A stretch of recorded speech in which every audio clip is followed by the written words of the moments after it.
Donya, thank you so much for joining us and for walking some distance to reach a place where you could access the internet to speak to the world about the situation in Gaza. The other day, I sent you a message and I asked you how things were.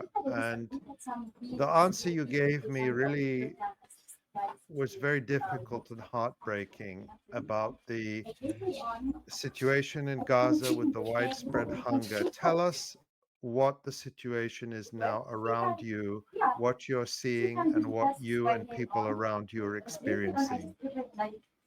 Actually, if I wanted to explain the circumstances and the situation around me, I didn't find enough word to explain it because there are many difficulties in this day for food, few medical services, and also education system is collapsing in this day, and all of these are collapsing because of food, which is the most necessary thing.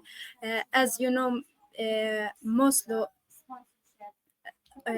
dis- divided the needs of a human being for five levels, which is the best level is food, and you cannot turn to another levels even if you get the secure in this level. So food is the most necessary things for a human being to search for safety, educations, and another systems in their lives. So in this day, as you read in the news, we are being starved. And this is a systematic starvations because since the beginning of March, there is no ad or any tank enter Gaza, and this is effect in each sides of our life. For example, the educations. I'm a student university, and yesterday my university announced that all homework and assignment cancelled because of this situation. And also, I take a course with British Council, and my professor also annoyed the same thing that the meetings is cancelled until we can get better circumstances here, because no one have energy to do this, no one have energy to do the duties. uh, if we are adults cannot bear this, what about the children and the elders people? Mm. Well, tell us about that. What are you seeing with your own eyes around you among children, among elderly people, just around? What's happening to ordinary people around you in Gaza? Actually, it's difficult to explain everything, but I wanted to tell you about my best friends, which is Bara'a, and she and her family was tracked days ago, and they are lost her brother, little brother, which is 11 years, only 11 years, and she actually don't have any reason to targeting them. They are targeting the tents. They are in Al Mawasi area in Khan Yunis, and they targeted tents, and more than 20 people are injured and two murders. And one of them is Aboud, which is 11 years old. And my sister is have many injured in his shoulders. His sister also have injured in her ear, and other sisters, all of them are injured because of the circumstances. And after 2 days they lost another boy in the same family, because this boy was went to Gaza Humanitarian Foundation, because the father of this boy was murdered at the beginning of the war, at the beginning of the war, and was his uncle Mahmoud was taking and caring about them, and Mahmoud was killed in that attack. So the boy forced to go to Gaza Humanitarian Foundation food for their sisters and the youngest spring, and they also targeting them. and it's like they don't allow to food and add enter Gaza, and they are targeting people seek for ads from Gaza humanitarian foundations. Donya, can you talk a little bit about the displacement orders that have come down, especially in central Gaza, in Deir al-Balah, in the last few days? These orders that the Israeli army are demanding that tens of thousands, hundreds of thousands of Palestinians who have already been displaced multiple times now have to go. What is the mood in central Gaza? What are people supposed to do as they're being starved at the same Uh, time? Yeah, let's start from the last month. I was evacuated from Khan Yunis to Deir al Balah in Al Zawaida area, and actually the last day in Khan Yunis wasn't easy. It's the most difficult days in my life because attacks are so near, and I just spent 1 month here and they are asking us to evacuate it again, and we don't have any idea to where to go because there are control all of Rafah city, and also most of Khan Younis under their control and not allowed it to enter it, just Al Mawasi, and they are targeting tents in Al Mawasi, and now they are start to ask people in a middle area to evacuate it, but the the people asking where we should go, there are no place, and since 2 days the targeting, I heard the targeting in the east of Deir el Balah from the place I stay in, and people are start to evacuate it, but not all people, because there are many difficulties. The transportations is most difficult in these days because there are no few enter Gaza, and no any way they can and let people to evacuate it from one area, from one displacement area to another one. Uh, Also, the prices in these days for evacuation, it's very high, and not every family can bear this cost, and it's not the first time the family evacuation, because maybe each family evacuated multiple times, tens of times, so they cannot bear even a new one. And I know families that say I will evacuate from one area to another, Mm. Oh, um, Hopefully, we can get the connection back up. it's oh, Donya, are you there? Yeah, there we yes. are. Oh, okay, good. It froze for a minute, Yeah, but you're talking about families evacuate. trying to evacuate or Yeah, go there are somewhere. there are many difficulties to evacuate it from one displacement area to another displacement, because there are difficulties in the transportations, because there are no fuel in this day enter Gaza, and no any way and uh, anything help people to evacuate it from one area to another, because they need their necessary things to carry on, and also it costs money, it's very expensive for family, and as you know, from at the beginning of this war, many families lost their job and work, and they didn't evacuate it for the first time. Maybe it's 10th or more than 10th. For me, I think I evacuated more than 10 times, so it's hard to evacuate it more and more, and this costs much, and you need to bring the necessary thing from one place to another place, from one city to another city, and after at least 1 week or 1 month, they ask you to evacuate it to another place. And so, what are people doing? Are they just deciding to stay where they are, or are they evacuating?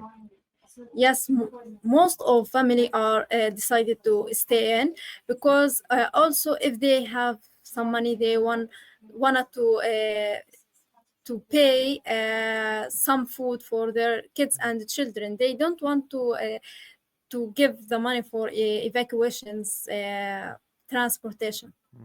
Let's talk more about that, Donya. And I'm sorry to ask about these details because it's hard for us outside Gaza to know exactly what's happening, except by talking to people who are there and who are living through this genocide, through this deliberate famine. My question to you is, where you are, in the area where you are, is there any food available in the markets? So if somebody has money, can they buy food? Or is there nothing available? What's the situation where you are? Actually, there is nothing available here in the middle area in the market, and literally the market is closed since 3 days, and there is nothing. Some families went to Khan Yunis to buy something, and other go to Gaza, and it's not a safe thing to take this risk, but they take this. Just imagine if your little kids are asking you for food and you don't have any ability to give them food as a father or as a mother. They are take this risk to just support their little children with the most necessary thing in this Mm. life. And talk more about children. You are a teacher, you have cared for children throughout this war. How do parents, how do families try to cope with the hunger of their children? What different strategies do they have to try to cope with this intolerable situation? Yes, yesterday I read a news, and there was a kindergarten that targeted, and at that moment I just imagine my students in the same shoes, and I think if this happened to me or to my students, what I should do, and for a short moments I just say yes, it's better that I stop teaching kids in this time, because there are many. Most of my students are evacuated in a different way, so in a different areas. So we cannot get them in the same place, but we are trying to teach them online courses like short videos and handwriting, and they can immediate us how to write and so on. And also for food for children, I live in the building, and I saw kids in the same building asking their mothers they want to eat, and the mothers and fathers these days don't have the power to give them the most necessary thing, and kids are asking and asking. For example, I'm asking my mother for food 3 days ago, and I just cry with this because I didn't get one full meat for I think 2 weeks, and there she was have 1 kilo of rice, and she prepared it at the same time. We are saving it for the next days if there are nothing in Gaza, but we did it at the same time and we eat it. If as adult did this, what about the children and kids, which is they need a safe childhood and the beautiful one, not like this. It's absolutely unbearable. And just, in the past week and a half, it's been nothing but, these constant photos and videos of these tiny, tiny little babies and toddlers, just emaciated beyond belief. And you said at the beginning that they're the UN has classified this stage of starvation as the fifth stage, the most dangerous, because even if food was allowed in by Israel. Tomorrow, a lot of the damage of this starvation campaign against Palestinians, especially the smallest and the most vulnerable, is irreversible. What I mean, how are people dealing with this? How does one even cope? Yeah, actually, this starvation didn't affect on only kids and children. It's more effectively and deep effectively on the, for example, and journalists. They are suffering during their works, and also doctors during the hospitals. They don't eat any meals for days, and they are still working and continuously. And also, as you see, people are starting to drink water and put salt in it, and this is the reality, not there something like from imaginations or something like this. Many people do the same, and also it's as you see, Nora, it is the level 5, and it's the most worst thing, and people are start dying, not also only kids and adults. We are read each hour, I read there are someone die because of hunger here in Gaza, adults, youth, uh, children, babies, and everyone here are supposed to die uh, because of hunger if there is nothing in Gaza. And also people, when people are trying to find a simple situation or any small hope to feed their children, and go to Gaza Humanitarian Foundation, which is most and more risk. And when people go to there, they are believe that may they killed, but they take this risk just to feed their children. And when they arrive that, maybe they are shooting them, and as you see in the news, there are 20 kids was die because of gas at that area. And also when people are in the north and south going to get some ads from American foundations, which is called Gaza Humanitarian Foundations, they killed 100% last day, and it's so dangerous. And people are uh, between two choices: die because of hunger or die because of while they searching and seek for food for their children. Mhm. So you mentioned you used the term level 5, and I just want to describe for people what that is. This comes from the Integrated Food Security Phase Classification, or IPC, which is an internationally accepted definition of famine, which is used by the UN World Food Programme, by the European Union, by Oxfam, by various other international agencies. And they, as you said, classify famine into 5 phases, and 5 is the most serious phase. And they define that as in the following way: households have an extreme lack of food and or other basic needs, even after full employment of coping strategies. Starvation, death, destitution, and extremely critical acute malnutrition levels are evident. So that does seem to describe the situation in Gaza, that this is now at a point where people have run out of ways to cope with this famine. Uh, Maybe they had food stored with them. Now that's used up. The markets are empty.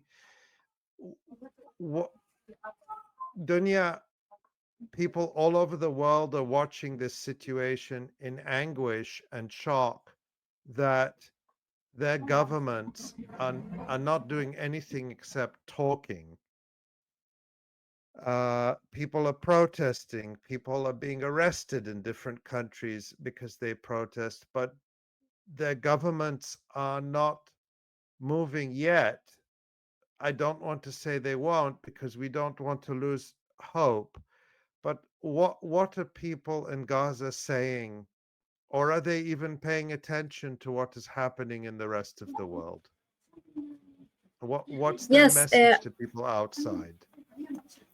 yes. Actually, on the last Thursday, I get a message from one of your followers on Electronic Intifada, and he was saying to us, "We are missing you, and we are thinking of you." And at that moment, I believe that the people around the world are caring about us.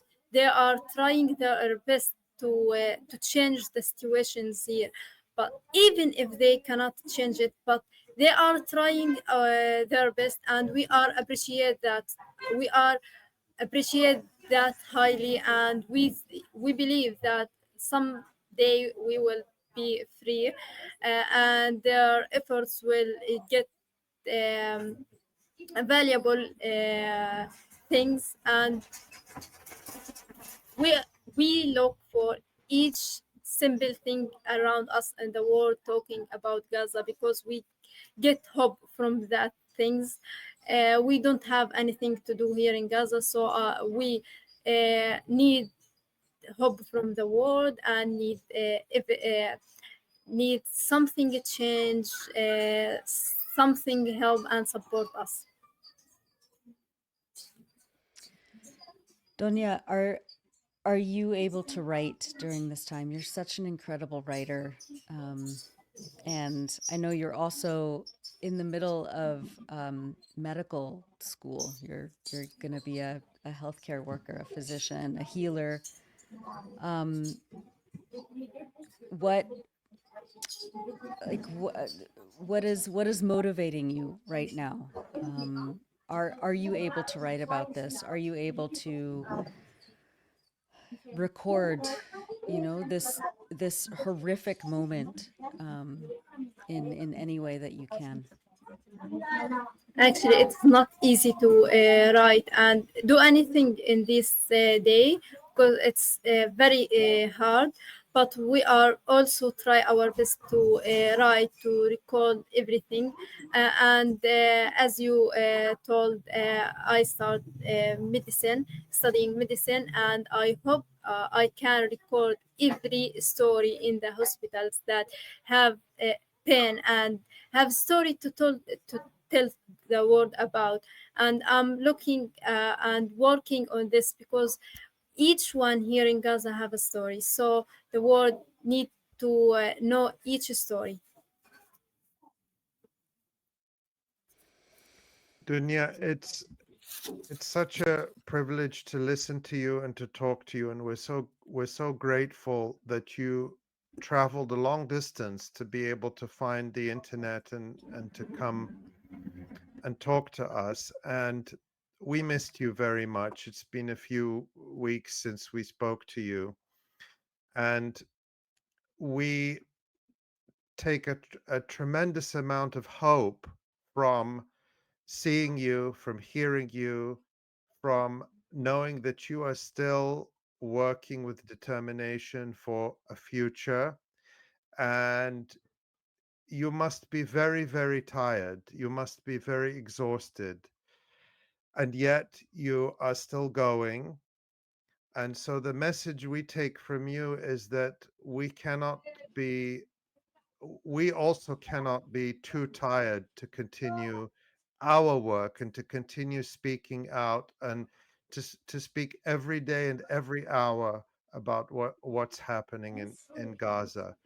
Uh, we wish we could send you more than words of encouragement. We wish there was a way to send food, to send medicine, to send the things people in Gaza need, that people in Gaza need. Above all, we wish there was a way to end this genocide and end this horror right now. But I want you to know, on behalf of everyone who is watching and listening, that each one of us, wherever we are, we'll continue to use our voices to speak about Gaza, to challenge our governments who continue to allow Israel to do this. We won't stop doing that no matter what. Yes, actually, I thank you, and I believe that you are doing your best, and I appreciate your efforts. And also, I wanted to add something that is from my youngest sister asked me to say hello to you and everyone watches this live stream. And also, thankful for my friends who are translated my book and trying to sell it in more than one country in the world, and I appreciate each little and small actions that are make people around the world aware about what happening here in Gaza. I want to ask you another question, Dunya, and thank you for that, and thank you for all your extraordinary work. What are you most looking forward to doing when this genocide is over and when Gaza and Palestine are free? For sure, I will take a trip for each city of Palestine. And for I think little child and kids here in Gaza have plans for this moment, because my little sister each day writes something like she want to do if the genocide and she tell me I will do this and this and this, and I see to her that is will be someday soon, Mhm. and I Inshallah. hope it Sure. comes soon. And just tell us, what are some of the things that your sister wants to do when this genocide ends? What are some of the Yeah. things she told you or she wrote? Actually, the most things she are caring about and want to do, which is return to their schools. So I bring some books to her, and she are start studying because she are love studying at their schools and classmates, and she are also asking to go to zoo and some trips around the city, because she was so kind and so lovely these places at the city, and she are asking each day when she know that there are many attacks in the city. She asking us this are this place still and or this place bomb. She are worried about each place in the city. Mhm. Well, hopefully, it will be rebuilt even better than it was before. That's what so Yeah, many of I our hope friends so. and colleagues are saying in Gaza, and we'll be there, and we can't wait to actualize that as Yeah. soon as possible. Donya, you are just so extraordinary, and like Ali said, we're all just so proud of you, and we want this to stop. And Mm. thank you. Thank you, Dunya. And please give our love and my love to your sister and to all your family. We pray for you all to be safe. We pray for this to end. On behalf of everyone who's watching, we love you. We think about you. We won't stop talking about Gaza. And whatever hope we can give you through speaking out, through continuing, through our social media, through every platform we have to keep talking about Gaza, to keep demanding an end to this crime, we will keep doing it. That's our promise to you until we meet very soon, inshallah, in better days ahead. Inshallah. Thank you and much love to you and to everyone watch this live from me and my little sister Noha. Thank you. Thank Goodbye. you, Donya. Thank you, Dunya.